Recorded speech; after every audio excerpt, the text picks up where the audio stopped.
നടിയെ ആക്രമിച്ച കേസിൽ ദിലീപിനെതിരായ ഗൂഢാലോചന തെളിയാതെ പോയതിന് കാരണമായി വിചാരണ കോടതി ചൂണ്ടിക്കാണിച്ചത് തെളിവുകളുടെ അഭാവമാണ്. പ്രോസിക്യൂഷൻ ഗൂഢാലോചന വാദത്തെ സാധൂകരിക്കുന്ന തെളിവുകൾ ഹാജരാക്കിയില്ല. കേസ് അന്വേഷണത്തിലെ വീഴ്ചകളും ചൂണ്ടിയിട്ടുണ്ട്. കേസിൽ ബാലചന്ദ്രകുമാറിനെയാണ് ഗൂഢാലോചന കേസിൽ സാക്ഷിയായി പ്രോസിക്യൂഷൻ അവതരിപ്പിച്ചത്. എന്നാൽ ഇതൊന്നും കോടതി വിശ്വസിച്ചില്ല. ദിലീപിനെതിരായ ബാലചന്ദ്രകുമാറിന്റെ വെളിപ്പെടുത്തലുകൾ തെളിയിക്കാൻ അന്വേഷണ സംഘം സാക്ഷികളെ കെട്ടിച്ചമച്ചുവെന്നും ഗൂഢമായ ഇടപെടൽ നടത്തിയെന്നുമാണ് വിചാരണ കോടതി കണ്ടെത്തിയത്. ജയിലിലെ ദിലീപ് ബാലചന്ദ്രകുമാർ കൂടിക്കാഴ്ചയിലെ നിർണായക സാക്ഷിയാക്കി ഉൾപ്പെടുത്തിയ ആൾ ബധിരനും മൂകനുമാണെന്ന് കണ്ടെത്തിയതോടെ അന്വേഷണ സംഘം തന്ത്രപരമായി ഒഴിവാക്കിയെന്നും കോടതി വിധിയിൽ സൂചിപ്പിക്കുന്നു. ഇതെല്ലാം ദിലീപിനെതിരെ ഇല്ലാത്ത തെളിവുകൾ ഉണ്ടാക്കാൻ കോടതി പരിശ്രമിച്ചു എന്നതിന് തെളിവായി മാറി. ദിലീപിനെതിരായി നിർണായക തെളിവുകളെന്ന് പ്രോസിക്യൂഷൻ അവതരിപ്പിച്ച ശബ്ദ സാമ്പിളുകൾക്ക് വിശ്വാസ്യതയില്ലെന്ന് കാര്യകാരണങ്ങൾ സഹിതം വിധിയിൽ വ്യക്തമാക്കുന്നുണ്ട്. കേസിൽ അന്വേഷണ ഉദ്യോഗസ്ഥന്റെ ഭാഗത്തു നിന്നുണ്ടായ സമാനതകളില്ലാത്ത കൃത്യവിലോപവും വീഴ്ചകളുമാണ് വിധിയിൽ അക്കമിട്ട് നിരത്തുന്നത്.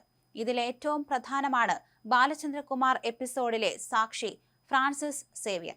ബാലചന്ദ്രകുമാർ ദിലീപിനെ ജയിലിൽ പോയി കണ്ടതിന് സാക്ഷിയായിരുന്നു റിമാൻഡ് തടവുകാരനായ ഫ്രാൻസിസ് സേവ്യർ.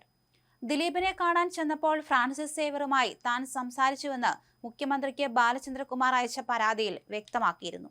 തന്റെ സിനിമയെക്കുറിച്ചടക്കം ദിലീപ് സംസാരിച്ചിരുന്നതായി ഇയാൾ പറഞ്ഞതായും ബാലചന്ദ്രകുമാറിന്റെ മൊഴിയിലുണ്ട്.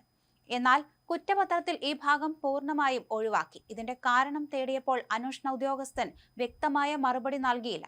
എന്നാൽ ഫ്രാൻസിസ് സേവ്യർ ബധിരനും മൂകനുമാണെന്ന് അന്വേഷണ ഉദ്യോഗസ്ഥൻ ബൈജു പൗലോസും ബാലചന്ദ്രകുമാറും ക്രോസ് വിസ്താരത്തിൽ സമ്മതിച്ചു. ഫ്രാൻസിസ് സേവ്യർ ആ ദിവസം ജയിലിൽ ഉണ്ടായിരുന്നോ എന്ന് ഉറപ്പുവരുത്താൻ ജയിൽ രേഖകൾ പരിശോധിക്കുന്നതിൽ ഉദ്യോഗസ്ഥൻ പരാജയപ്പെട്ടു. ഈ ഒഴിവാക്കൽ മനഃപൂർവ്വമെന്നും ഇത് കെട്ടിച്ചമച്ച തെളിവെന്നും കോടതി വിലയിരുത്തുകയും ചെയ്തു.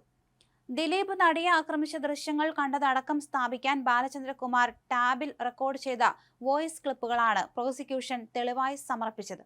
വോയിസ് ക്ലിപ്പുകളെക്കുറിച്ചുള്ള ശാസ്ത്രീയ പരിശോധനയിൽ കാര്യമായ വൈരുദ്ധ്യങ്ങൾ കോടതി നിരീക്ഷിച്ചു. 2017 നവംബർ 15 റെക്കോർഡ് ചെയ്തു എന്ന് പറയുന്ന ശബ്ദരേഖകൾ പെൻഡ്രൈവിൽ പരിശോധിച്ചപ്പോൾ 2022 ജനുവരി 2 നിർമ്മിച്ചതാണെന്ന് കണ്ടെത്തി. ദിലീപിന്റെ സുഹൃത്ത് ബൈജു സംസാരിക്കുന്നത് കേട്ടാണ് താൻ റെക്കോർഡിംഗ് ആരംഭിച്ചതെന്ന് ബാലചന്ദ്രകുമാർ മൊഴി നൽകിയെങ്കിലും ക്ലിപ്പിൽ ബൈജുവിന്റെയോ ബാലചന്ദ്രകുമാറിന്റെയോ ശബ്ദമില്ല. ദൃശ്യങ്ങൾ കണ്ട ടാബിലെ ശബ്ദവും പതിഞ്ഞില്ല. ഇതിനു കൂടാതെ പങ്കുവച്ച ഓഡിയോ ക്ലിപ്പുകളുടെ എണ്ണത്തിലും അന്തരം കണ്ടെത്തി.